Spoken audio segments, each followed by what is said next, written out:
So you say you guys had a chance to watch this video, and I'm pretty sure you guys are going to critique this video, and I'm excited to hear what you guys say because Paulogia, he has a very popular YouTube channel, and Matt Dillahunty, he's a very popular atheist, and they have a really large following, as you both probably know already. And it's important for us to be able to give evidence for the resurrection. So, and because the resurrection is the epicenter of the Christian faith, that is what our faith is founded on. So, I'm gonna start this video and let me know when you guys want to stop, and we'll go at it like that. All right. Perfect call for Paul. So here you go, Paul. Welcome, Jacob. Hey, Jacob. Hi there, Matt. Thank you for taking my call. It's good to speak to you too. Yeah, so if you don't mind, the reason why is because I've been told, I'm not going to beat about the bush. I've been told that Jesus' 10 out of the 12 disciples died when they'd seen Jesus rise from the dead. Now I'm thinking if someone's willing to die for something that they've seen, then it should give us a clear proof of the story, because Nero mentions Peter dying for what he saw, and so I think Nero mentioned Paul as well. So Jacob, yeah. So I recently had a conversation on Unbelievable with Sean McDowell, who did his entire doctrinal dissertation on this. Do you know who Sean McDowell is, or his father Josh McDowell?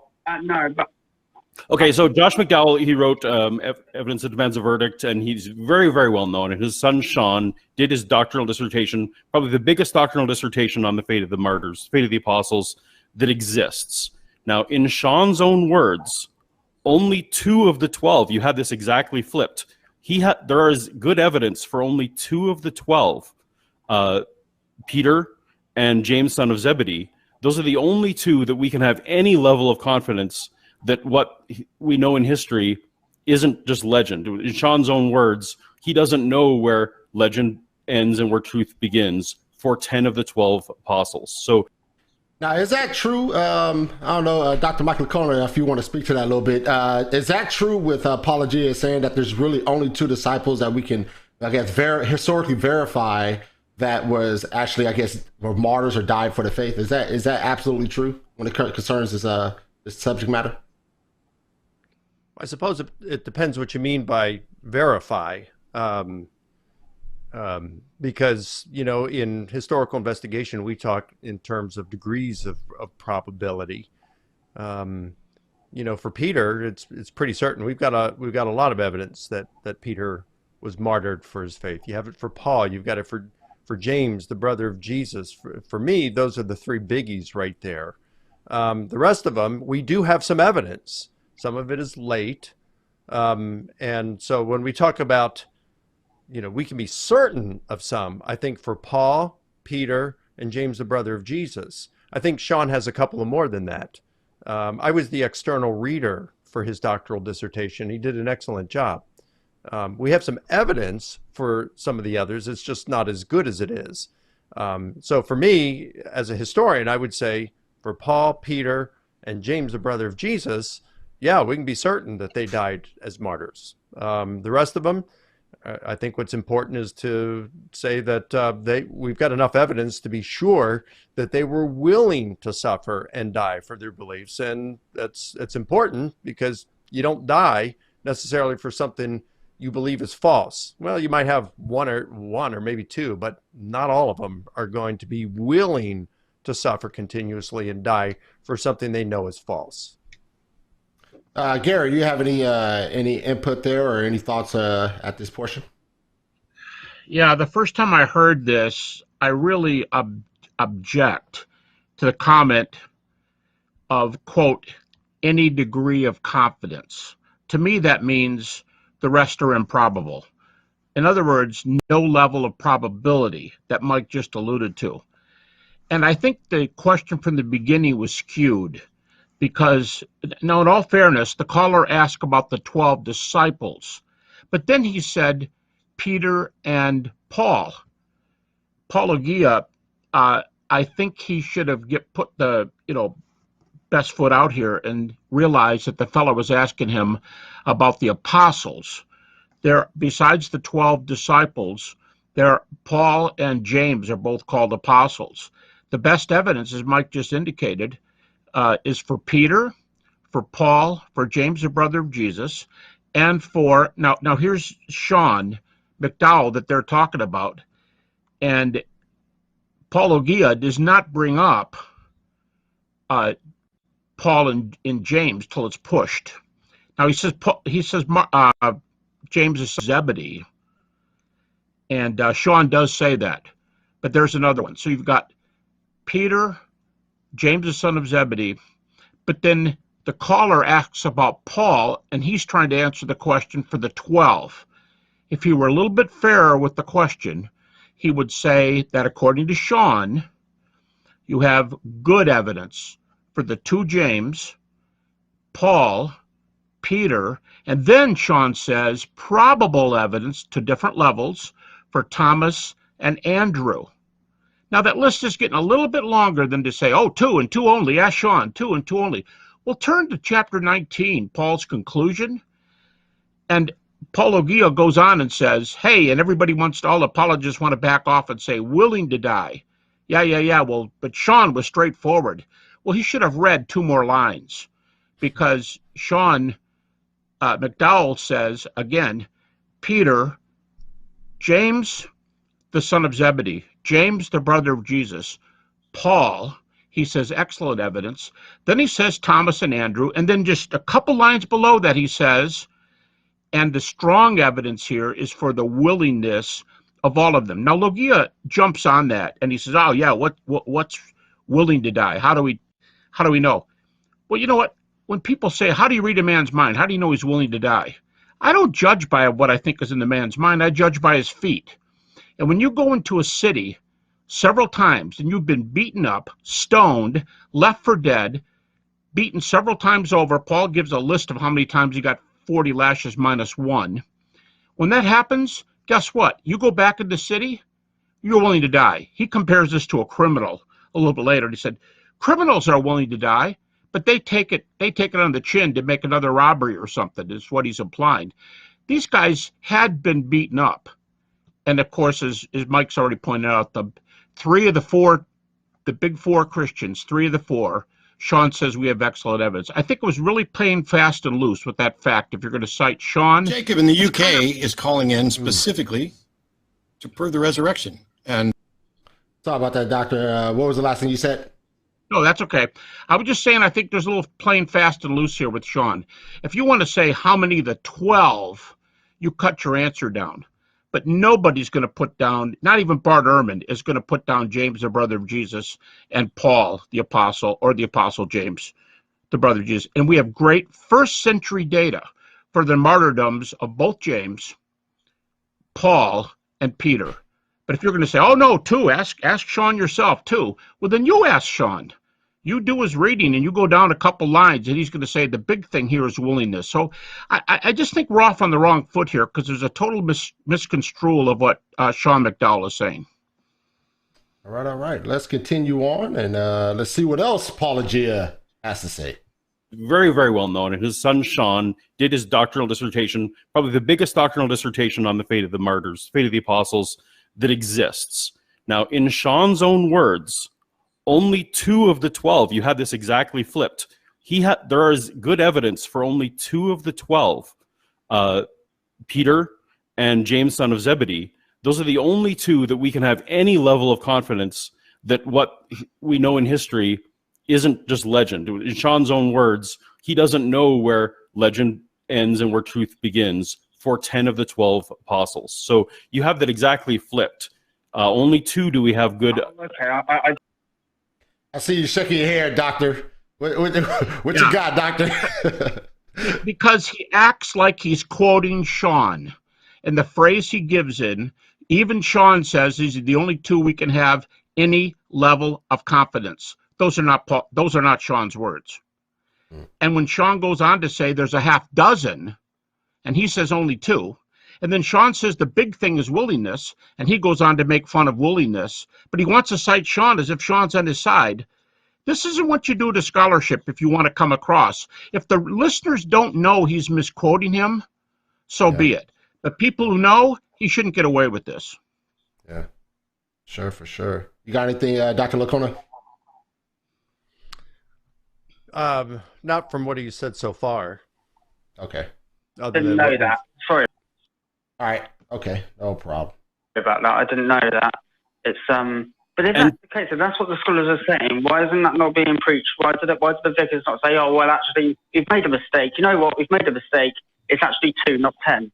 Right, and Sean goes around saying this exact thing every time he's on every show ever. He admonishes pastors and other church leaders for using what is very poor evidence for the martyrdoms in order to try and make this point. And the other problem is, of course, I have my own criteria for martyrdom, which Sean and I have debated, but in my own criteria, it demands 3 things. First is that the person tells us that they saw Jesus after he died, resurrected Jesus. 2 is that the person actually had a chance to recant, because if they didn't have a chance to recant, then really we're not saying that they died for truth at that point. They may well have died for pissing someone off, which actually in the case of Jesus's brother, that's exactly why he was killed, not for his beliefs. What do you guys say to that? That his brother was killed because he got somebody angry and not for his beliefs. What are you guys' thoughts on that? Well, that's false. Josephus says in his Antiquities, Book 20, Section 200, that Albinus came in, or he was the high priest, I believe, at the time. I think it was Albinus, or maybe Albinus was the Roman prefect who was coming in, or I think they were called procurators by that point. Anyway, when the switch of the Roman governor was being made, Josephus reports that the high priest took this opportunity to arrest James, the brother of Jesus, and some others, and they charged them on the account of being lawbreakers, that is, breakers of the Jewish law, which is something that, according to the book of Acts, the Christians were charged as being breakers of the law, like Paul, because they were saying you were justified by faith. So that's entirely consistent. But that is not the only thing. That's just Josephus's story. Fuller accounts are found in Hegesippus and Clement of Alexandria, and they discuss how they took James to the top of the temple, and they told him to deny that his brother is the Messiah, and when he refused, they threw him off the top. Now, I was on the Temple Mount a little over a year ago, and that's pretty high up, without even going to the top of the temple, just where the Temple Mount was, and we looked over where they would have thrown him, and it would be a nasty fall. I don't know, 75 to 100 feet, something like that. It'd be hard to survive that. Some would. And according to Hegesippus and Clement of Alexandria, he did survive it barely. And then they took a fuller's club, hit him across the head, and then they stoned him. And again, that's because he wouldn't deny that his brother is the Messiah. So according to those two, he died as a martyr. So just because Josephus doesn't mention the whole story doesn't mean that we should think that, we have no accounts of it. All right. Dr. Gary, you have anything? Well, that was 62 AD, according to Josephus's details there in the book.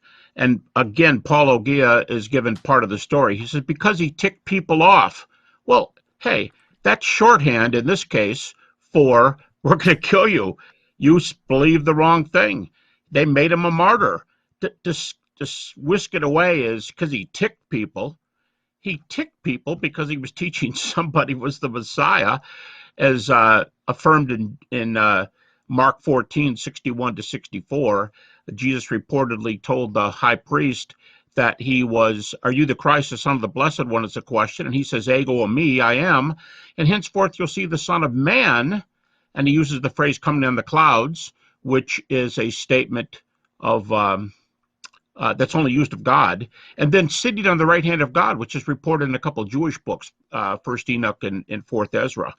And that's his brother. And then we read that James became a believer because he saw the risen Jesus. Now, I'm sure they would say, oh, well, that's not in 1 Corinthians 15. which, by the way, they call a story. It's only the most respected passage of scripture by the atheist New Testament scholars. And we also have a narrated portion, very brief, of the appearance of Jesus to James in an early book, just a few years after the New Testament was completed, called the Gospel to the Hebrews. So this comes on good data that James claimed to see Jesus, believed in Jesus, was stoned for it. Final stage of this, as Mike just explained. See, these are partial stories, wanting people to say, oh, yeah, you guys are reporting all the wrong things. And again, we've got to give the whole report.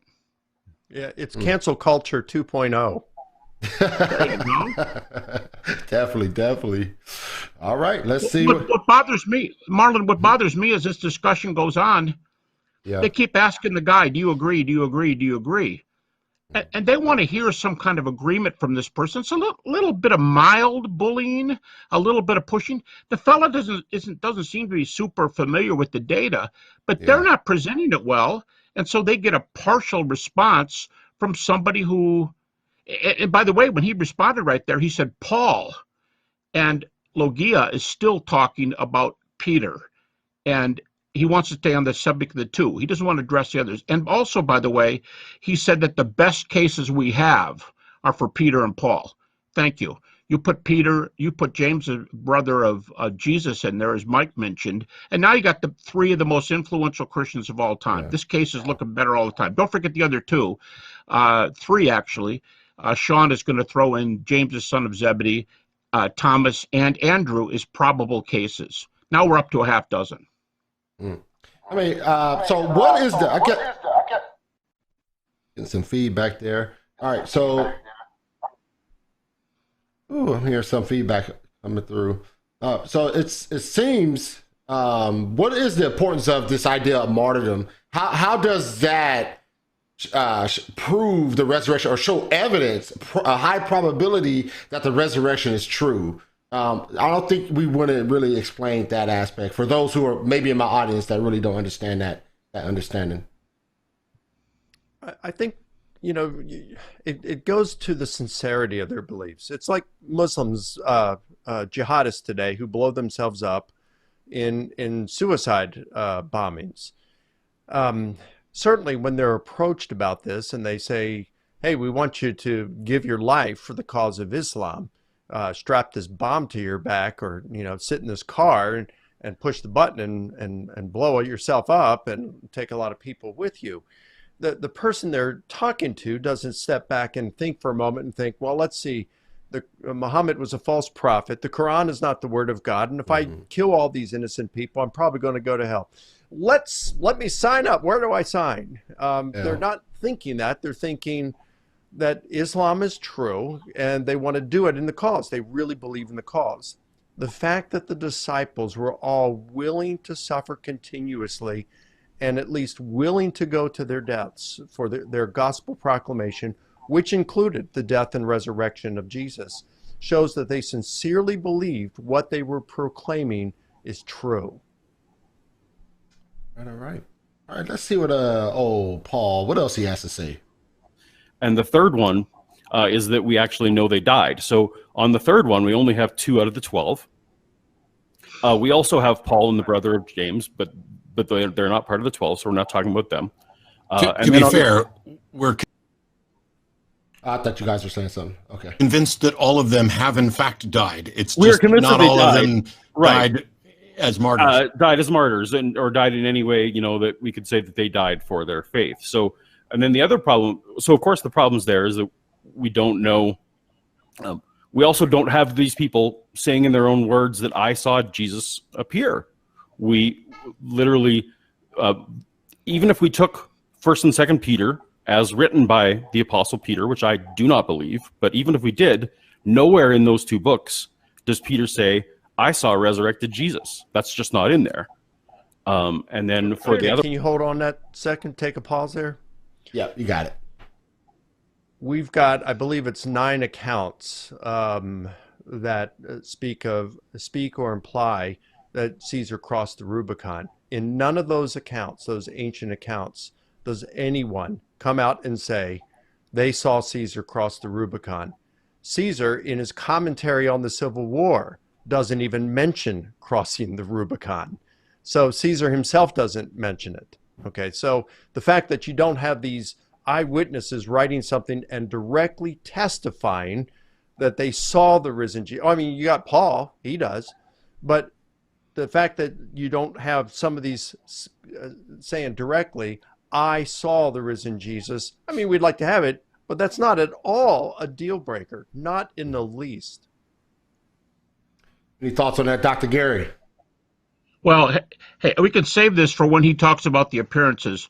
But one thing I'll mention right now, these two gentlemen here may think the Jesus Seminar are, pretty skeptical. They're the ones that, according to the red and pink letter markation, reject up to 90% of the New Testament, so-called red letter words of Jesus. And yet when they get to volume 2 on the Acts of Jesus, the very skeptical group known as the Jesus Seminar, Paul's statement. Now, Paulogia is going to say here in a minute, Paul never says he saw the risen Jesus. False. False more than once. He says, last of all, he appeared to me. And he already said, 1 Corinthians 9:1, he uses a normal word for sight and says, am I not an apostle? Have I not seen Jesus? Only sheer ignoring those passages can get to that conclusion. But back to the Jesus Seminar. There's the statement by Paul, I saw the risen Jesus. They judge it to be red. Red. Okay, now Mike said a moment ago, we don't have a description of Caesar's horse getting wet as he went across the river, but everybody believes he crossed the Rubicon, right? Okay, well, how about Peter? Peter's at the beginning of that list in 1 Corinthians 15:3 and following. And it says, he appeared to Peter. You know what the Jesus Seminar colors that? Pink. Pink means probably. And they explain in a footnote, here's why we say probably. Peter doesn't say it. Paul cites the creed, but we still think it's accurate. So now on the Jesus Seminar, you have a red for Paul, a pink for Peter, and then they add, we think the women saw him too. All right, well, hey, we've got a mounting here of some evidence, and that's the early Christian creed. The women aren't there, but the early creed in 1 Corinthians 15 and following. And the Jesus Seminar rate 2 of the appearances red and pink, respectively. But they're just going to go, no, there's nothing here. Nobody says this. And when Paulogia explains this, he's gonna get it wrong. We're going to hear it here in just a second. All right. One, James, son of Zebedee. Similarly, in the book of James, it doesn't say, I saw Jesus. So, this argument that people try and put forth of, we solidly have these apostles who were eyewitnesses, and this is why they died. That argument just falls apart historically so quickly. It's terrible. So this is actually why modern apologists have shifted it back to say the apostles were willing to die. If you listen to any of the big ones, they all shifted back. They were willing to die. So obviously they were wandering around knowing they could have been hurt. But that's not a very good example. Like there's a lot of criminals who wander around and they know that there's a chance they're going to get caught. But that doesn't mean they don't go around stealing things or murdering people. Everyone knows there's a chance there's going to be consequences, but we still take that risk. So Dr. Mike Licona, I see that face, man. What you got, man? Well, first, he said the letter of James was written by James, the son of Zebedee. I don't know any scholars who say that. It's attributed to James, the brother of Jesus. Now, they can question whether James actually wrote it. A lot of scholars say they don't think he did. A number of them think he did. I think he did. But it's James, brother of Jesus, not James, the son of Zebedee. Then he's doing it, saying murderers, they do what they're doing and know they could get caught. The difference is that the disciples are going around proclaiming Jesus, his resurrection, and Jesus' teachings. Teachings like, let your yes be yes and your no be no. In other words, don't lie. Don't be true to your word. Treat people the way you want for them to treat you. For this is the law of the prophets. Both of those in the Sermon on the Mount. They're proclaiming that you should be honest and do right to people. And so why are you going to go out and base this on something you know to be a lie? and murderers are doing this in secret so that they won't get caught. The disciples are out there proclaiming publicly about these things. There's a big difference about, between murderers and Jesus' disciples. Even that apologetic that's saying, well, the disciples know. All right. Gary, do you have anything to add on to that? I think Mike's hit some good points here. We've talked about the problems with the sort of half citation of Sean McDowell, but to me, maybe the worst thing here, well, in a minute he's going to say Paul doesn't tell us he saw Jesus. That's an absolute zero wrong comment. But I think a really bad one is when he said, and this just heard a moment ago, he says, I know there's people in many religions who die for their faith. Okay, great, wonderful. Hey, by the way, he just contradicted himself in a sense, because when you see somebody in another religion die for their faith, we as Christians allow that they really believed in that faith. But he compares them to criminals, because I guess that would apply to them too. They're criminals. They're criminals. They're trying to pull one over. Mike made a great point. They do it in the dark. Criminals do it in the dark. Religious enthusiasts often do it out in the light. But the one that really bothered me is when he says people die in other religions. Here's the difference. Christians today die as martyrs. Muslims today die as martyrs. Usually when missionaries or others die as martyrs, we concede that they really believed it. We concede that they think of the truth of this.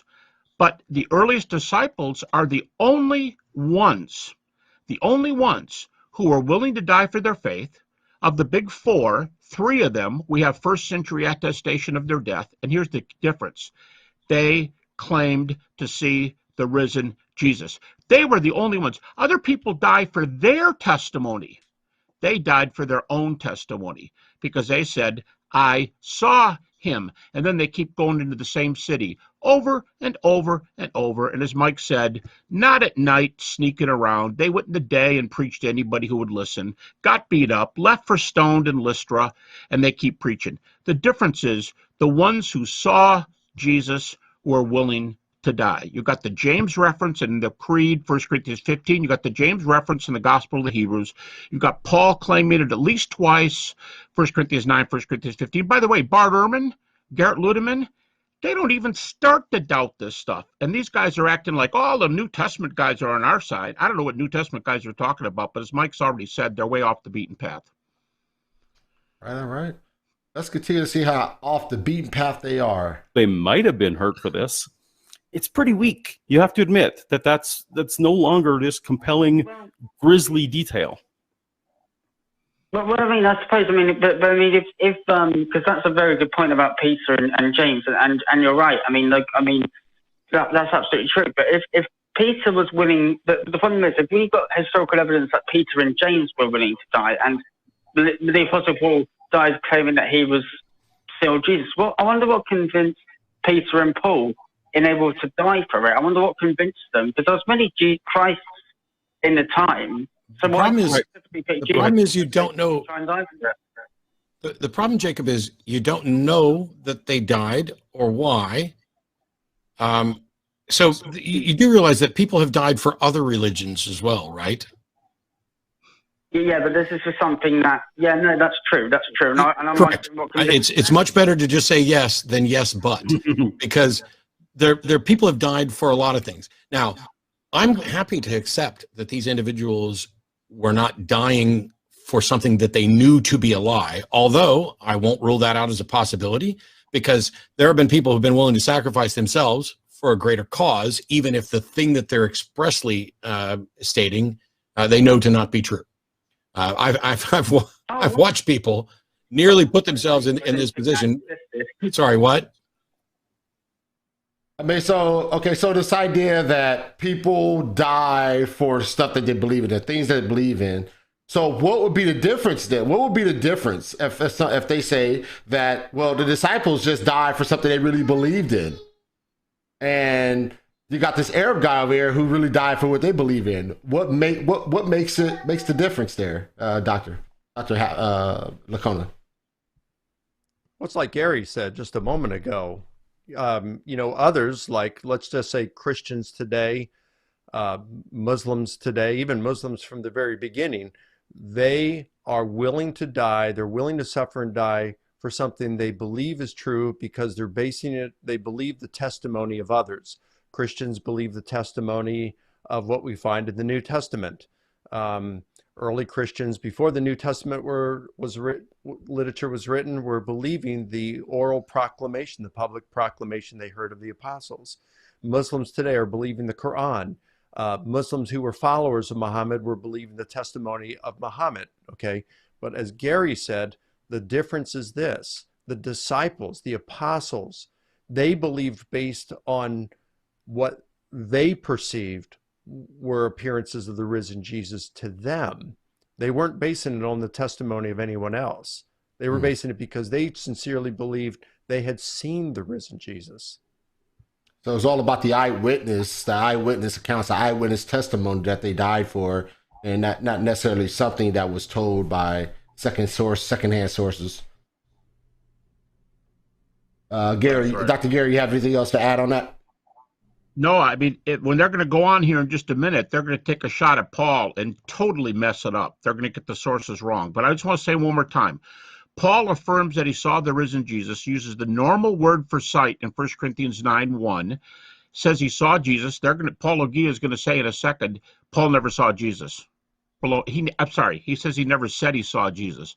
Number two, James, we have the early creed, 1 Corinthians 15. That doesn't say why, but he is in the earliest creed. And we have the Gospel of Hebrews. And if someone says, oh, well, you like the Gospel of Hebrews when it's not in the New Testament, well, go tell Dom Crossan that. Go tell John Dominic Crossan that the Gospel of Hebrews is worthless. Go tell Darrell Bach, the evangelical New Testament scholar, that it's worthless. That is a source for James seeing the risen Jesus. And Peter, okay, we don't have a source where Peter says it, but remember the Jesus seminar. They color it pink. That means positive proof positive for Paul, probable for Peter, and I've already given two sources for James. They're the big three. They're the most influential. And by the way, let me just add, Paul went and interviewed them immediately after the crucifixion within 5 to 6 years. And Garrett Ludeman, atheist New Testament scholar. Bart Ehrman, atheist New Testament scholar. Many other, I could give a list. I could give a long list any second if you want it. But they all say this proclamation started immediately after the events in question. Immediately, not 40, 50, 60, 80 years, which critics always like to say. On this subject, these guys just are not given the best data. And what bothers me the most is it seems to me when a caller doesn't know the whole case, you don't expect the callers to know the whole case. It's not their job. They want to lead them to believe there's nothing, no story here, no story there. And you're going to hear that in just a second here. And I think Mike's going to want to address what Paulogia says about the Apostle Paul with no statements on his appearance. All right. I'm sorry, I'm quite a naive person because I saw the case for Christ and the person said, oh, well, liars don't make martyrs. That's a fact. And I thought, okay, liars don't make martyrs then. But then if you're... Wait. You watched a movie, The Case for Christ, and you heard someone say liars don't make martyrs, and then you just believed that liars don't make martyrs? Is that all it takes? If that's the case, then you should believe me and Paul when we say that, in fact, someone might be a liar and martyred. Yeah, no, that's true. It's difficult for me, obviously, because I've got a learning disability, so it's quite hard for me to think about these things. So apologies for that. No, it's fine. We're just going to point out the problems that we see in reasoning, and you're done fine in expressing it. The thing is, let's say, for example, that we'll double it, 4 of the apostles knowingly allowed themselves to be murdered while stating, I have witnessed the risen Christ who was dead and now lives, and I will say this until you run me through that it is true. Let's say there were 4 of them that did it. Yeah. That meets all of Paul's criteria. It's express statements, and let's say we had good, solid evidence for that. Does that mean that those 4 people are actually telling the truth? And does that mean that there actually is a Jesus that rose from the dead? Well, actually, probably, I'm sorry to say this, and I'm going to put my hands up here, probably not, because in World War II, a lot of Germans died claiming that Hitler was going to win the war and things like that. So yeah, probably not. I mean, the thing is that because it happened 2,000 years ago, yeah, you know, you're probably right. It's that it's not probably the four. Well, that's put it back to two. I mean, two died for winning a lie. I mean, two died for claiming it was a lie. I mean, that is a possibility, I suppose. But it's just for me. I just thought that when I was told that, I thought it was quite a good argument. But obviously, hey, Marlon, you know, Marlon, I think here's the deal. You know, you can come up with all kinds of different hypotheses to try to account for what happened, but this is where the task of the historian comes in. You weigh those hypotheses by how well they explain the data. And when you do that, the resurrection hypothesis comes out better than any other competing hypotheses.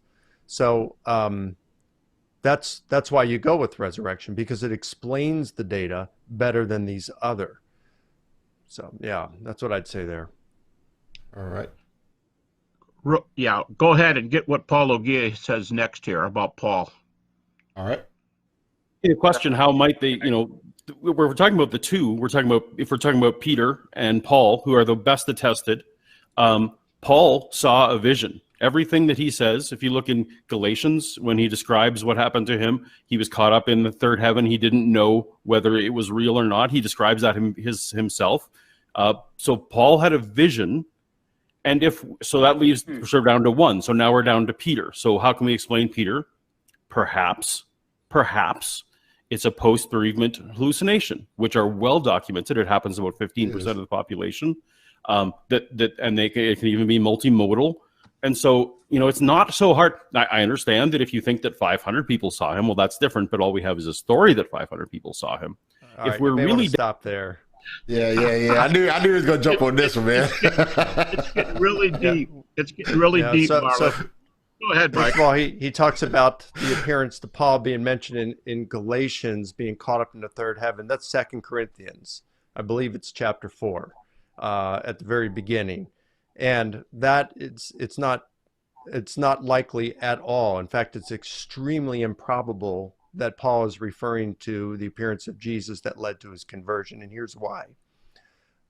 Most New Testament scholars agree that they take Paul's letters and then they take the book of Acts and they form a chronology from that. And most New Testament scholars who focus on this kind of an issue would say that Paul's conversion experience happened sometime between the early to mid 30s, okay, AD 30s, that is. And so now let's take 2 Corinthians.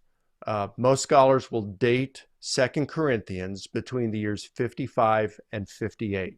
Now let's date it in such a way that's going to be friendliest to what Paulogia is saying here. Okay, so we'll go with 55 here. 2 Corinthians 55. Now, if you look at verse 2 of chapter 4 of 2 Corinthians, that's where Paul is mentioning being caught up into the third heaven. He says that 14 years ago, he was caught up in the third heaven. Now, if you take from 55 and subtract 14, you come up with the year 41. But Paul's conversion experience would have happened probably no later than the year 35. So it just doesn't work out that this would be the conversion experience that Paul is talking about. Paulogia is just down to just two people. He's not really looked at things here. Who became. Yeah. So Dr. Gary, do you have anything to add on to that? What about the hallucinations? You know, they make this accusation about the hallucinations, and they say, well, you might have had 500 people, but only a book would have said that. You know, it just seems like they're going out there with a discount every little token, man. It's not giving any step, you know. That's true. Now, he wasn't, in all fairness, he wasn't saying hallucinations about the resurrection. He was saying these may be post-death hallucinations that 15% of the people see. Okay, he's right about one thing. These are pretty well received events and described by medical persons. But right away, the case is prejudice. He says, well, when people see their loved ones after they bury the body that day, which is really common, and it's only a few seconds long, they're hallucinations. That's a really nice self-serving assumption. When some of these cases, after people are buried, we have wakes in homes, right? That's tradition. We have wakes. We serve food. People come to the house. They're driven from long distances. Some of these post-death visions are seen by multiple people at one time. No, but Paulogia either doesn't know the data, or he just wants to whisk it away by going, these are hallucinations, not giving it a chance of being the real thing. Oh, and he's probably going to say, oh, do you want to think they're real things? I'll tell you what. If I gave you some of the evidence for post-death visions, they're only less than seconds long, but these are written up in medical journals. If you want to see some of the data, you'd at least try to respond to it instead of whisking it away with the word hallucinations. It was just another shot that doesn't deal with the data. And again, back to Paul, where he said, we don't even know. Mike already referred to, he says, Paul said he saw Jesus in Galatians. Okay, and then he gives us reference from 2 Corinthians 12. And then he says, that's it. Total ignorance of 1 Corinthians 15:8 that the Jesus Seminar risks as a read, which means for sure, and totally ignoring 1 Corinthians 9:1, a normal word for sight. Am I not an apostle? Have I not seen the Lord? Look, we're either going to take data at face value, or we're going to ignore it and give the story we want. I see the second option over and over and over. And frankly, it bothers me because it takes advantage of people who don't know the data. Yeah. And that's precisely, obviously, this is precisely what they're doing right now. They're totally taking advantage of this guy. This guy's clearly not aware of all the data that's out there. So let's see what else they have to say. Believers, at least 5 years apart, they had separate experiences that they believed themselves were genuine. Then we're just talking about, and I think Matt would agree, that we don't deny experiences. People's experiences are their experiences. The problem comes when they attribute them to certain things, and we don't know if they're attributing them to the right thing or not. So the fact that we have two men in history who died attributing an experience to something, and frankly, we don't even know whether Paul just died politically or not. The evidence is pretty slim here. Like, this is one of the weaker resurrection apologetics, I would say. It's one of the, I don't know. Well, that's the, so both of you guys are shaking your head. Go ahead, Dr. Gary.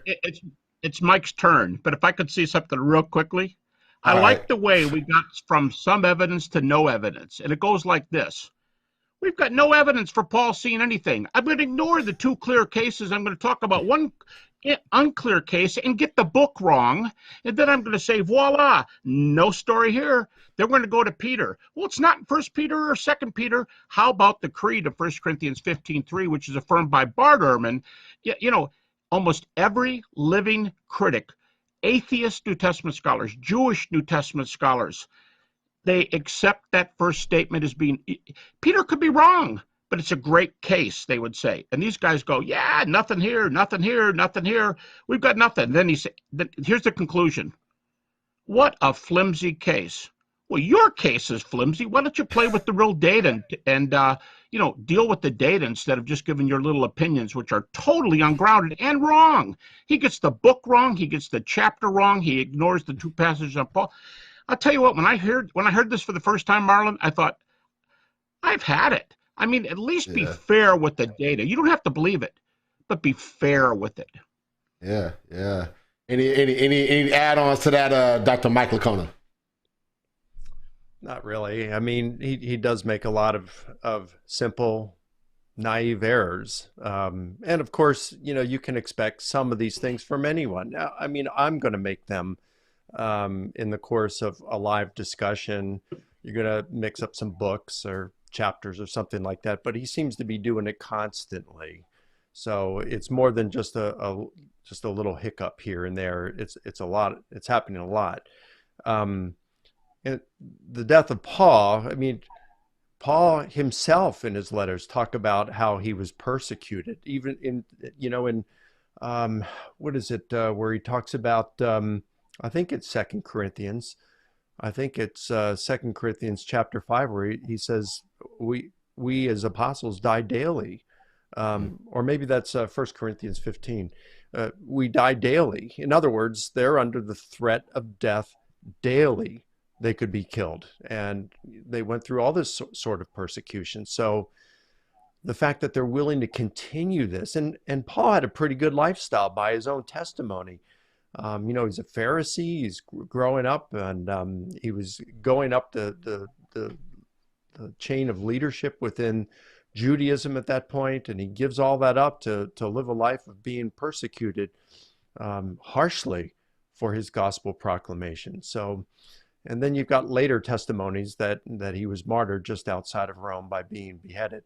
But even if you throw out those, you still have Paul's own testimony, corroborated by the book of Acts, that Paul endured great persecution for his gospel proclamation. Mm-hmm. Interesting stuff, guys. Interesting stuff. All right, so this portion is Gina Belk. Gina Belk has actually been on this show before, and let's see what Gina Belk and Matt Dillahunty has to say. I think, are we going to take this last call real quick? I'm okay with it if you are. Yeah, so I've got Aaron in Phoenix, Arizona, who asks, why do I not believe in Jesus? What would I accept as evidence of the resurrection? I kind of touched on this. Are you there, Aaron? I'm here. I kind of touched on that a minute ago. That's kind of why I went to the resurrection. I don't know what would count as good evidence for a resurrection. I would think that if we're speaking resurrection, I would need good evidence that the person was dead, verifiable, testable evidence the person was dead, and then verifiable, testable evidence that they were alive after that point at which they were dead, with some significant time gap, because we can resuscitate people in the short term and in specific circumstances. It's not that I'm opposed to thinking that somebody came back from the dead. It is the specifics of the story aren't supported by available evidence. It was evidently a single instance occurrence. And even if I were to believe that it happened, I still wouldn't have any way to know how or why it happened. How do you rule out other unknowns? You guys have any thoughts on that? Yeah, I would just say, he's looking for verifiable evidence. And I would, he talks about what would be verifiable to him, but I think it's important to observe that Matt's not even sure that Jesus existed. So, that is a fringe position that is taken. You could count the number of bona fide scholars in the relevant field of history, New Testament studies who focus on historical investigation. You can count the number of bona fide scholars in the relevant fields who hold the position that Jesus probably did not exist. You could count them on both of your hands. All the scholars in the entire world who hold that position. That is how fringe a position that is. That's the position that Matt takes. He's not sure that Jesus existed. Why? Because he's not convinced by the evidence. So if he's not even convinced by the evidence that Jesus existed, then of course he's not going to be convinced by the evidence that Jesus died or that he rose from the dead. I think his burden of proof is just unreasonable. Dr. Gary, anything? Yeah, Marlon, as I sit here, I'm reminding myself, I'll try to be calm on this answer, okay? I'll try to calm down a little bit. All right. Bart Ehrman, in his book, which I've used as a graduate apologetics text several times, Did Jesus Exist? To piggyback on Mike's point, I don't know Matt. Mike knows him.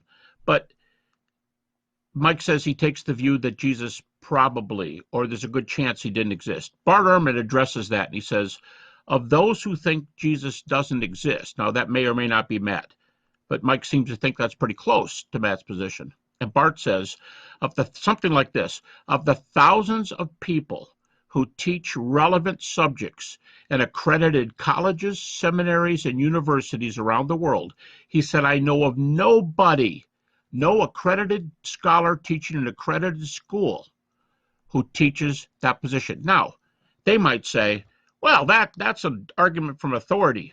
Well, hey, that's not a fallacy. I don't go to a paper boy to have my tooth pulled. I go to a dental surgeon.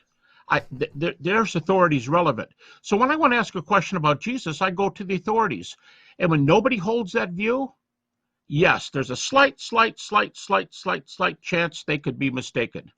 There's a great chance Matt and his colleagues are mistaken. And if that's the data for evidence, wake up and smell the roses.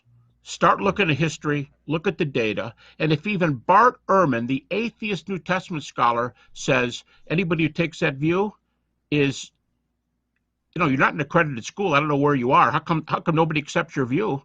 That doesn't prove it's wrong, but it's highly likely with dedicated specialists who don't believe, atheists, agnostic, skeptics, Jewish New Testament scholars, highly likely that the view of Jesus and that something really happened to all those guys and they died for what they believe was an appearance is true. All right. Let's see what else they have to say. Okay. So, of course, we can't bring back that event, and not knowing or not observing that situation. There's no way to test that to see if it was true. Well, not I only agree that, with that. but the only evidence for the resurrection of Jesus are in the Gospels. Gary, I know you're on it, man. What you got, Gary? Well, first of all, that's not true. It's just not true. Flat out not true. I've already cited the Gospel of the Hebrews from about 125 AD. You go, well, hey, that's you fundamentalists. When you get something outside the Bible, you like it, you go for it. And again, I said, tell Dom Crossan you think he's stupid. A famous New Testament skeptic. Tell that to Bart. I don't know what he'd say about that. Tell that to Darrell Bach, an evangelical New Testament scholar, when he writes about this book. But there's others. Clement of Rome, about 95 AD. Ignatius, about 107 AD. Polycarp, 110 AD. Ignatius, for example, says, 7 years after the close of the New Testament canon, Ignatius says, when Jesus said, touch me, Ignatius said, they reached out and held on to him. You can say, I don't accept that. That's fine. But don't say there are no sources from that early time that affirm this. That's because you've whisked them under the carpet. Then you go, no story here. And I just object to that kind of scholarship or lack thereof. Yeah, I hear you. Dr. Mike, what you got, man? No, I'll just go with what Gary said there. All right. Nothing to add. Yeah, what? All right. So there's no evidence that you would accept to I'm willing to accept that was true. I'm willing to accept that the gospel authors are accurately writing what they heard or believed to be true. In the same way that if my mom comes and tells me that she was abducted by aliens, I don't think my mom is lying to me. I'm willing to accept that she had an experience that she is trying to describe in that fashion, but that doesn't tell me what actually happened. And so when we have Matthew, Mark, Luke, and John, which are anonymous gospels, not written by those names, ages ago when we can't investigate, and you have an oral tradition. Dr. Mike, I saw that face, man. I saw the face. What you got, Dr. Mike? Yeah. Well, let me just say this about Matt. I did debate him a few years ago, and I think it's a popular debate that's viewed online. On my channel, I think it's been viewed 600,000 times already. So my experience debating him was a pleasant one. We got along well, treated one another respectfully on stage, and yeah, I've got no problems with him. I do have problems with his arguments. To say that the Gospels are anonymous is a card that is it's overplayed big time. When it is true, I believe it's true that the Gospels in the autographs, in the original form, were probably anonymous. They probably did not contain the titles, the Gospel according to Matthew, the Gospel according to Mark. I think those were probably added later, maybe in the 2nd century. But it's overplayed, and here's why. When you take all the biographies that were written in that period, and over 100 of them, okay, in that period. If you just look at 150 years on each side of Jesus, this 300-year period, about any biography written about anyone, you have about 90. Okay, but if you extend it even way past that, you've got over 100. Okay, all of them are anonymous, with only two exceptions. You have the passing of Peregrinus by Lucian of Samosata in the middle of the 2nd century, and then you have the life of Elias in the Historia Augusta, written at the end of the 4th century. That's about a half a century after the Council of Nicaea. That's how late that is. Those are the only two that contain the author's name in it. The rest of them are anonymous. Biographies aren't the only thing. You can take the writings of Livy, one of the great Roman historians. It's anonymous. You can take the writings of Sallust, whom the famous Roman rhetorician Quintilian said was a better historian than Livy, and that you had to be advanced in your studies to appreciate him properly. All of Sallust's writings are anonymous. Plutarch, I should say Caesar's commentary on the Civil War. They're not only anonymous, Caesar wrote them, but it's anonymous, and it's written entirely in the third person, much like the Gospel of John is. Plutarch is regarded as the greatest ancient biographer by classicists today. He wrote over 60 biographies, of which 48 have survived. None of them have Plutarch's name in the preface, in the proem, or the title, the preface, the proem, or anywhere throughout them. They're anonymous in the same sense the Gospels are. So if you're going to play this card and say, we don't even know who wrote the Gospels because they're anonymous, you've got to say that with a lot of the major Greco-Roman writings, which classicists are convinced that they know the authors of these. They don't even question it for a lot of them. The ones I mentioned, they don't question. And I would say that the evidence we have for the traditional authorship of the Gospels, it's not unimpeachable by any means, but our evidence we have for Matthew, Mark, Luke, and John being the traditional authors is superior to the evidence we have that Plutarch wrote those lives, the biographies attributed to him. And yet you'd be hard-pressed to find a classicist today who questions whether Plutarch wrote those. So the bottom line, I think, there was still reason to think that Matthew, Mark, Luke, and John wrote them, even though they're anonymous in terms of the titles. Just as we have external evidence that would suggest that Plutarch wrote the lives, that Sallust wrote the war with Jugurtha, the war with Catiline, and his histories of Rome, and Livy's Roman histories as well, and all of those. Dr. Gary, you got anything? Yeah, Mike, I don't want to put you on the spot. Do you want to address the case for the what critics usually think is the best of all the Gospels, the Gospel of Mark? I mean, is this totally anonymous and nobody has a clue as to who wrote it? Well, I have at HBU, I've got some really sharp grad students there, and one was a guy named Joshua Pelletier. And so I supervised his MA thesis, and he did it on where critical scholars stand on some prolegomena related to Mark. Who wrote Mark? When was it written? And the third one, does it go back to Petrine tradition? Does it go back to the Apostle Peter, that he was the eyewitness that passed along the information to Mark? And so he surveyed more than 200 critical New Testament scholars writing since 1965 in English, okay? So he didn't look at German scholars because he doesn't read German. He didn't look at French or any other. But over 200 critical scholars writing in English since 1965 up to the present. And he found that the majority of them who comment on this think that Mark is the author of Gospel of Mark, and that his primary source was the Apostle Peter. And they also think that Mark wrote somewhere between the years 50 and 70. And you can narrow that further to between 65 and 70, the years 65 and 70. But the majority of those critical scholars who are discussing it in writing, in academic writings, are saying that Mark is the traditional authorship of the Gospel of Mark is correct. and he lists all the reasons, the pros and cons reasons, and the rebuttals and the answers to those, all the reasons in that. That'll probably be published in a few years. He's going to go on and do his doctoral dissertation and expand that list even further. Nice.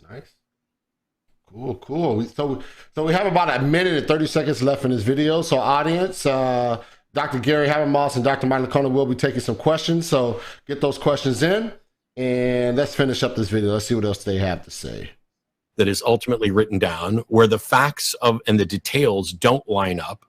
What can we say from those books happened at all if we don't have independent confirmation of this thing?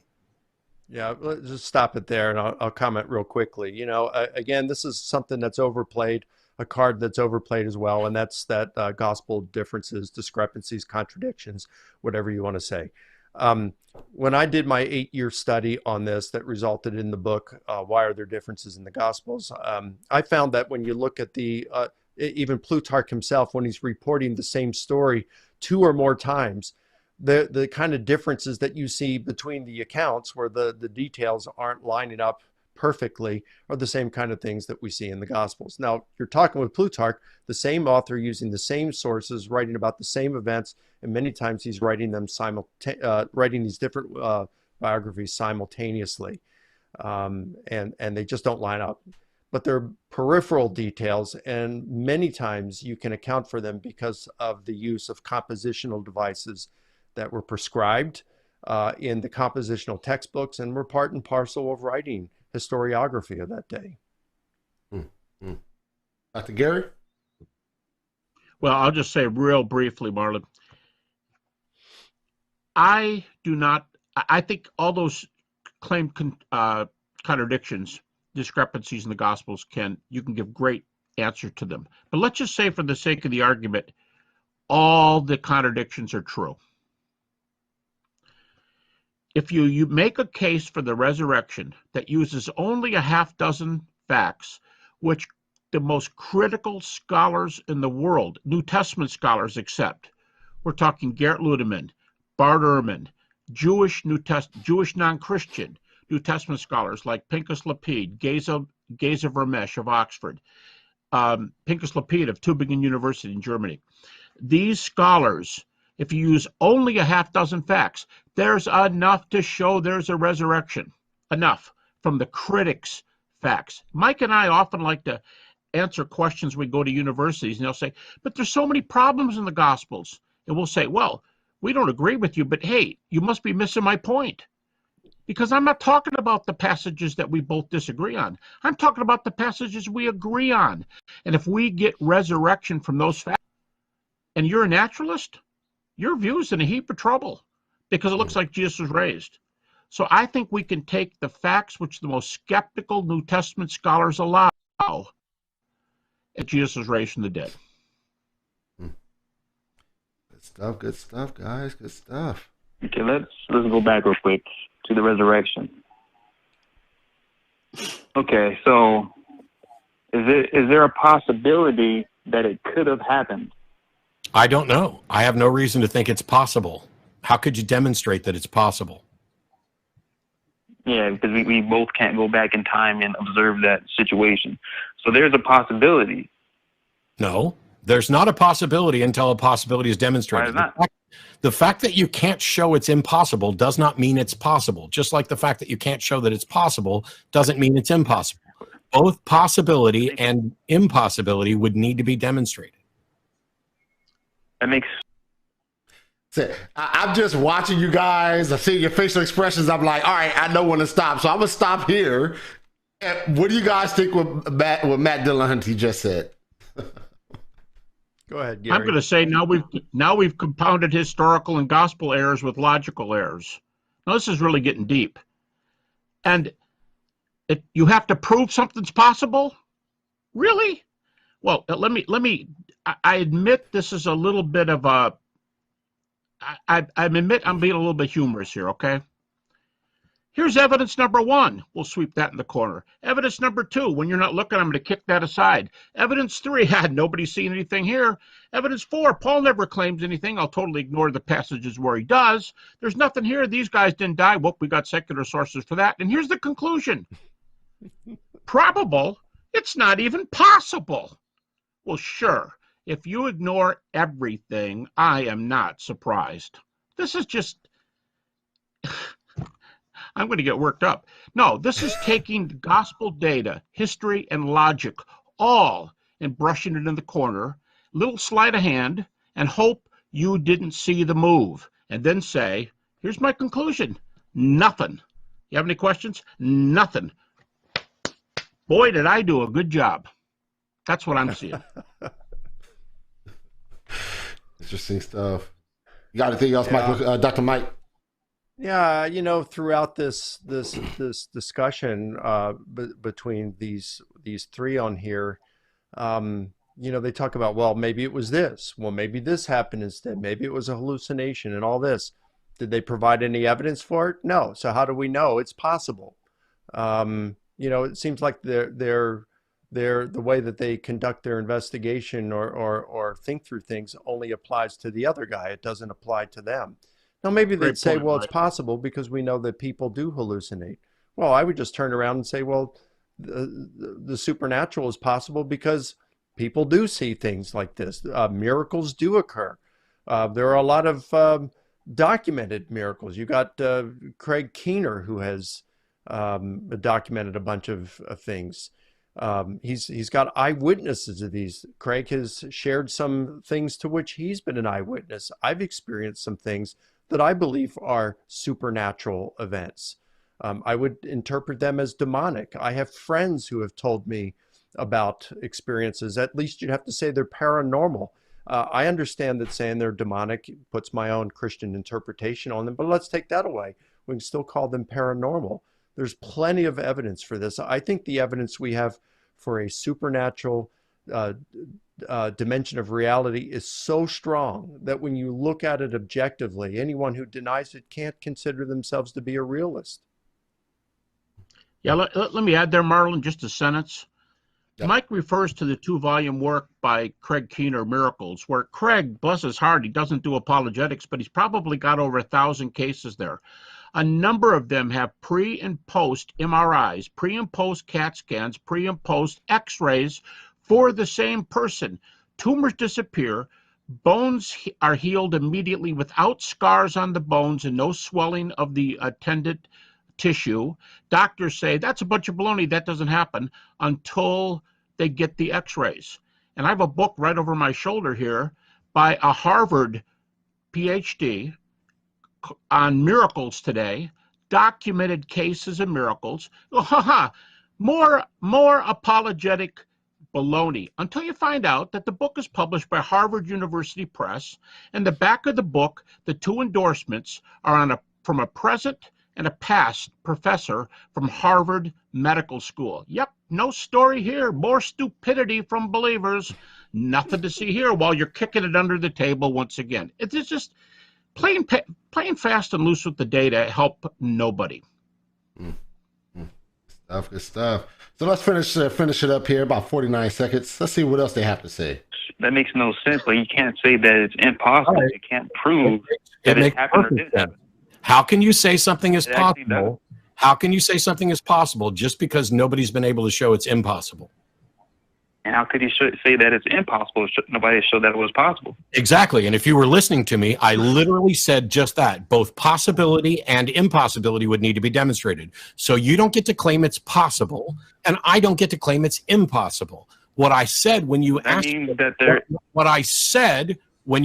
me if it was possible was I have no reason to believe that it's possible. There's been no demonstration of that. Exactly. He's not saying that he is convinced that it is impossible. Those are two different things. Do you understand that? I'm saying that. Do you understand that, Aaron? Before we move on. Exactly. All right, that is the end of that. You guys have any final thoughts? You're going to say goodbye to Gina Belka, Matt Dillahunty. So, with some final thoughts there. What you got? I think it's hilarious that you can have pre and post CAT scans, pre and post MRIs, pre and post X-rays, but you ready? It's not even possible. Why? Because I said so. I find that a very unimpressive argument. In fact, it's not an argument. Mike Licona? I'm good. You good? You good? All right, cool. Good stuff. Thank you guys for just interacting with that video.